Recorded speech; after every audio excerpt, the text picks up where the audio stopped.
کیا ہمارے بزرگوں نے یہ شاعری کی تھی یا جذباتی جملہ تھا یا منطقی دلیل کے ساتھ انہوں نے کہا تھا کہ کشمیر پاکستان کی شارگ ہے؟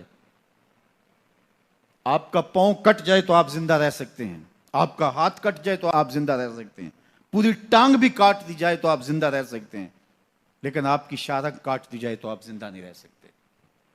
اگر کشمیر ہماری شارگ حیات ہے تو پھر اگر وہ کاٹ دی جاتی ہے تو کیا ہم زندگی برقرار رکھ سکتے ہیں؟ اگر پھر بھی ہماری زندگی برقرار رہ سکتی ہے تو پھر ہماری وہ شارگ کیسے ہوئی؟ ہمارے بڑوں نے، ہمارے بزرگوں نے جو اس کو شارگ حیات کہا تھا کہ سارے منابع پانیوں کے اور مصادر پانیوں کے وہاں سے پھوٹتے ہیں۔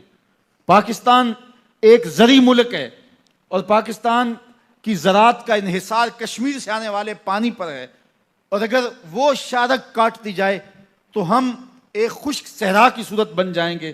انہوں نے منطق کے ساتھ، دلیل کے ساتھ بات کی تھی، اور کسی کی شارگ پہ ہاتھ ڈال دیا جائے اور وہ تڑپے نہ تو پھر یہی سمجھنا ہوگا کہ جسم پہلے ہی مردہ ہو چکا تھا، اب شارگ کو پکڑا ہے تو جسم تڑپ نہیں رہا، ورنہ اگر شارگ کو پکڑا جائے تو جسم کو تڑپنا چاہیے، جسم کو بے چین اور بے قرار ہو جانا چاہیے۔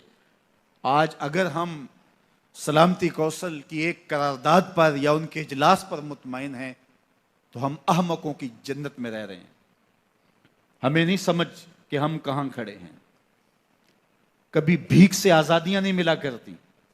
آج ہم نے ایک جملہ پکڑا ہوا ہے، جنگ کسی مسئلے کا حل نہیں ہے۔ آج بڑے بڑے دانشور مختلف چینلز کے اوپر بیٹھ کر کے یہ فلسفہ جھاڑتے دکھائی دیتے، جنگ کسی مسئلے کا حل نہیں ہے۔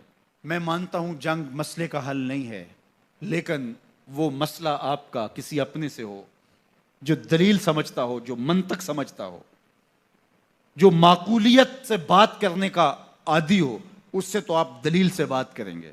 لیکن پھنکارتے ہوئے اژدہے اور آگ برساتے ہوئے درندے اور چیر پھاڑ کرنے والے درندے آپ کی کسی منطق اور کسی دلیل کو نہیں سمجھیں گے۔ اس کا فیصلہ آپ کی تیغ براہ ہی کرے گی، آپ کی تلوار ہی کرے گی۔ جب تک اس کے جبڑے نہیں چیر دیں گے اس کو بات کی سمجھ نہیں آئے گی۔ جنگ مسئلے کا حل نہیں ہے، یہ تمہارا فلسفہ ہوگا۔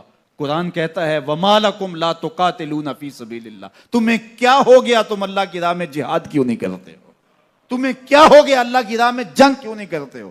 جب تمہارے اوپر وہ ظلم اور جبر کیا جا رہا ہے، تمہاری شارگ حیات پکڑی ہوئی ہے، تو تم اب بھی منطق اور دلیل سے اس ظالم کے خونی اور آہنی پنجوں سے اپنی شارگ کو چھڑانا چاہتے ہو۔ وہ ظالم کبھی بھی نہیں چھوڑے گا، اس کے ہاتھ کاٹنے پڑیں گے۔